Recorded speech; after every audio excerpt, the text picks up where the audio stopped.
Wow, this is just so overwhelming to see so many of you here. So how are we doing in Lean Startup since last year, especially? As you can see just by looking around and on Twitter or your favorite business publication, our vanity metrics are very strong. Okay, so we got a lot of people jumping on the Lean Startup bandwagon. So thank you for doing that. Of course, that's made my life very interesting these last few years. I certainly appreciate it. But as we all know, the vanity metrics don't really tell the story. Just because you got a lot of people getting excited about something doesn't actually mean anything. And in fact, for the people who have been wondering, hey, what is Lean Startup really about, and what is it really accomplished, and what is the point of all this information that we give you, I will turn that right around to you. Lean Startup, far more than it is mine or any of the other speakers or experts in the community, is yours. It's a community, a movement of people who want to change how entrepreneurship is done, to change how innovation is done. And what you do with the information you take at a place like this or from reading a book or what have you, that is what determines whether this all is worthwhile or not. So I really, first and foremost, want to start and end each day with us thinking about what are the questions and problems and challenges that you see in your real life that you can actually do something about immediately, like this evening when you go home, in a break, when you get online, or when you go home to wherever you came here from. That's really what this is about, because there's no way to quantify that work. It happens out of the limelight, out of the public eye, not under the bright lights, but in Lean Startup meetups around the world, in the many, many Lean-related spin-off organizations like Lean Startup Machine and Lean Startup Circle. They're not people who are, getting famous from doing Lean Startup, although there's a few of us. It's primarily people who are busy doing the work, advancing the state of the art in entrepreneurship. So I want to start with a joke that I told last year that has kind of stuck with me this whole time, because we talked a lot about how people go into entrepreneurship because they hate big companies. Are you familiar with that? A lot of people, they're like, oh, I want the freedom of working for myself and creating a new company. I don't want to be encumbered by the bureaucracy and the dead weight of a big company. I always ask this question. If you hate big companies so much, why are you trying to create a new one? Right, see, very few startups are intentionally small. We think of startups as small companies. That's a common misconception. But those of us who've been through this a few times know that they are only small when they fail to live up to their potential. And so I think one of the questions we really have started to grapple with, especially this past year, is not just how do we get a company started, not just how do you start, but rather what kind of company do we want to create? What is our aspiration for creating a company? Do we want to just create yet another one of those old-fashioned dinosaur-type companies, or do we hope for something different? And one of the things that's been amazing about this year is I've had the chance to spend time with a lot of CEOs of a lot of very differently sized companies. I mean, from 3 to 300,000. Really every possible scale. And you're going to hear about a lot of those companies over the next couple of days, including some of the ones I've had a chance to work with, like GE and Toyota and Intuit, but also lots and lots of companies that you've never heard of, who I think are actually just as important. Because we want to bring you stories of actual practitioners who are trying to create this new kind of company together. I call it a growth company.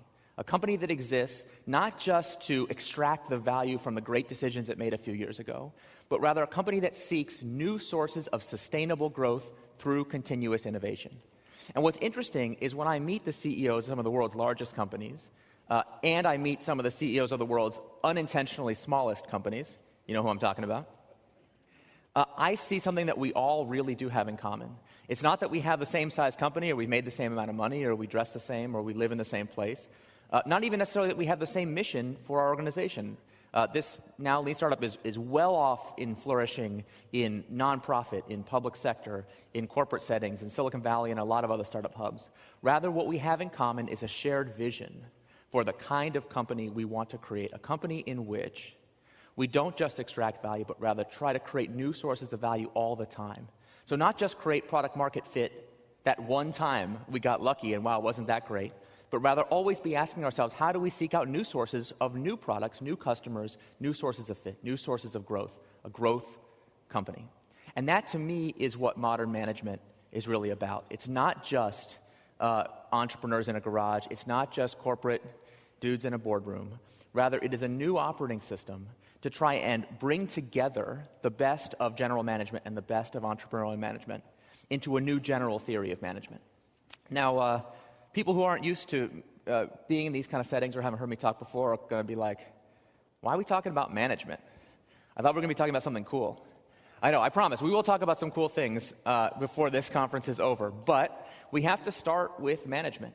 Because fundamentally, a startup is not a product. It is not an idea. It is not a cool business plan. It is a human institution designed to create something new under conditions of extreme uncertainty. And that means that entrepreneurship is the management discipline that deals specifically with situations of high uncertainty. And that is what we are all facing more and more. I don't ever go anywhere and people say to me, gosh, Eric, thanks for coming. The problem we're having is that everything in our world has gotten more stable. Everything's slowing down and everything's getting simpler. We face fewer competitors than ever before. The pace of technological change has slowed and we kind of have it under control. And we have a really clear view of what's going to happen in the future. I don't think I've heard any of those statements anywhere I've gone. In fact, the opposite of each. But our traditional management tools are not quite up to the challenge of dealing with that uncertainty because fundamentally, the 20th century general management paradigm was about planning and forecasting, about figuring out what's the plan, and then who's ahead of plan, who's on time, who's on budget. And as we've been saying for a number of years in Lean Startup, if you're building something that nobody wants, why are you so ungodly proud that you did it on time and on budget? Right? You're driving the proverbial car off the cliff, but you're bragging about the gas mileage. Okay, that's what we're trying to avoid with Lean Startup. So what does this new entrepreneurial management look like? I think we're starting to see its contours. And I just want to paint a little bit of a picture of what that company of the future is going to look like. What does it look like to be in a modern company? Because what's so interesting to me is, let's be honest, Lean Startup as a community, we are pretty good at bumper stickers. Anyone notice this? One of our primary exports is buzzwords, for which we are, I suppose, infamous more than famous. I've had to apologize many times for my role in popularizing the word pivot. I am sorry about that. But we're good at that. Minimum viable product, get out of the building. I've heard that you can buy T-shirts that say get out of the building on them. So we're good at the bumper sticker. And look, people read the book, they read my book or any of the others that have come out in the past few years, and they get excited about the concepts that can be squeezed onto a bumper sticker. But those actually, by volume, are not the most important concepts that we talk about. If you go to a Lean Startup meetup, sure, there will be people spouting the bumper stickers, but the people who've been around for a little while, who've had a chance to try to put these ideas into practice, are much more interested in the frankly way more boring topics. Like, how do we manage teams? How do we hold people accountable? And what is the accounting paradigm that we should use? Of course, I advocate something called innovation accounting, which you're going to hear about soon. I know some people are like, oh, goody, accounting, that's going to be really exciting. I know, bear with me. What's exciting is to see companies, products, new organizations succeed. And accounting is simply a means to that end. But if we don't change the accounting paradigm, we can't be successful in making that change. So beyond the bumper stickers, what is this really about? What does that future modern company look like? And I think, to me, the thing I look for is if an individual employee in your company, I don't care at what level, from the most junior to the most senior, someone on the board, an investor, anybody in that company has an idea for something that could work. How does it get implemented? Now, today, most of the places I go, I meet people working really hard every day. I mean, like you wouldn't believe. I was got to visit a really cool manufacturing facility, an honest-to-God factory. And it looks just like you imagine a factory would look like. And it's in the midst of a traditional lean implementation. For those that don't know, lean and Lean Startup comes from lean manufacturing. We're going to be talking about that quite a bit over the next few days. And so they're trying to make everything in the factory more efficient. And so they, like any good lean manufacturing company, they're a learning organization. Just like Toyota, if an individual line factory worker has an idea for how to improve the work that they do every day, there's a process, a really difficult and complicated process, but a process that every person in the factory knows, here's how I get my idea tested to see if it is in fact an efficiency gain. But those aren't the only kinds of ideas that matter in a modern company. So I was talking to some folks who make appliances, and we were looking at the user interface on a modern appliance. Now, if you go in your kitchen, your appliances that you use, one of my appliances has 29 buttons on it, on the face. I counted. And I asked myself, how many of those buttons have I ever pushed in my life? And the answer was 3.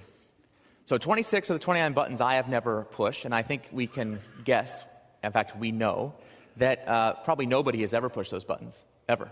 How many of you ever pushed on your, say, microwave or a refrigerator. There's all these extra buttons.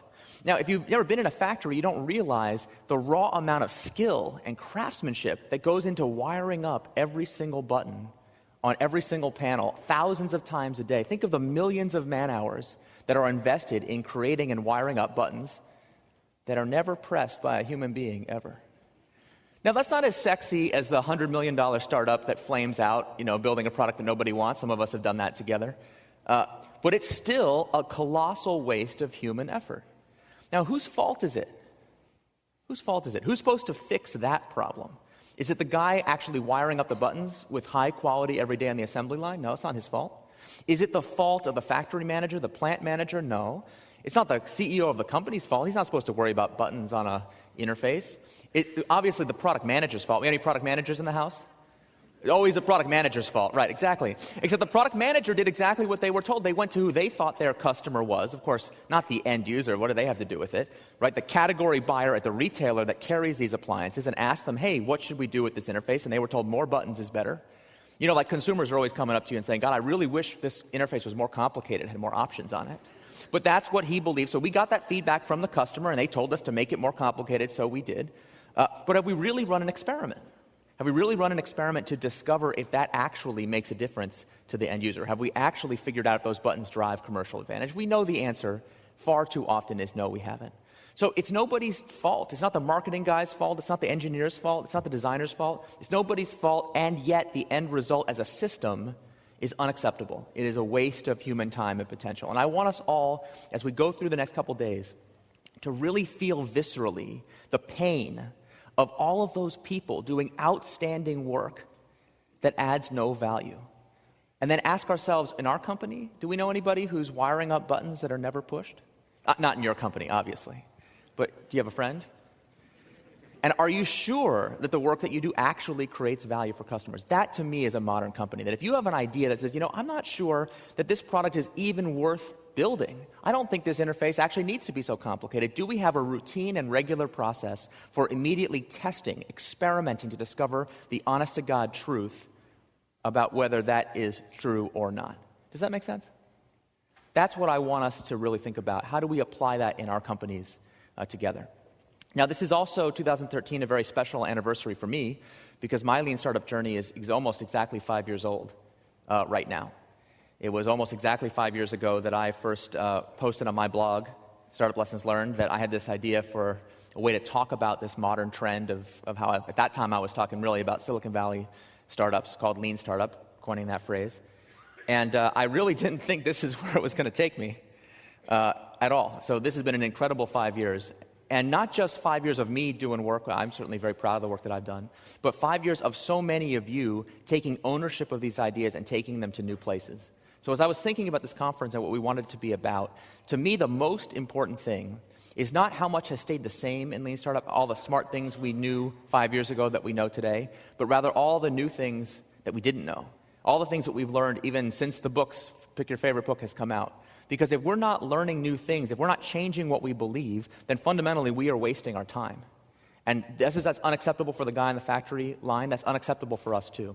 So I also want you to think about what are the new things that challenge the orthodoxy that we have come to believe that you see on stage over the next couple of days. We have made an effort to bring you ideas that disagree with each other, experts and practitioners alike who are trying things maybe that didn't work and that didn't work as well as the book says that they would. So we can actually talk about what's real in entrepreneurship. That's what I hope you'll get out of the next few days.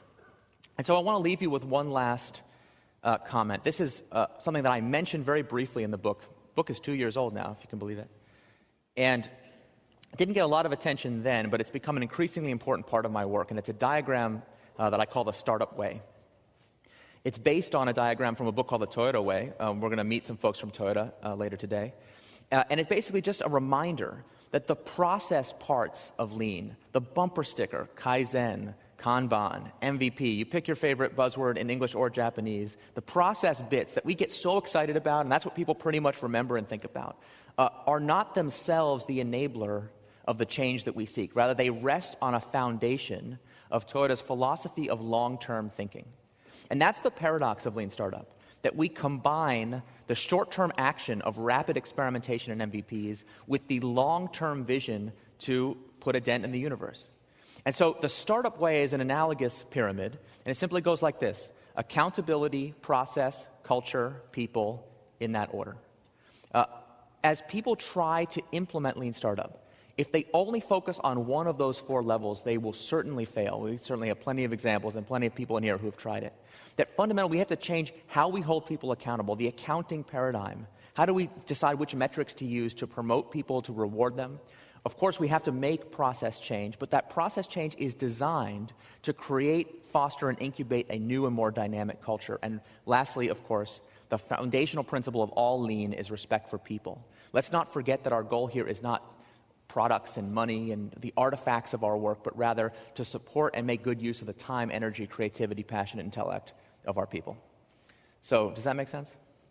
Thank you all so much for being here. Let us get this conference underway. Thank you.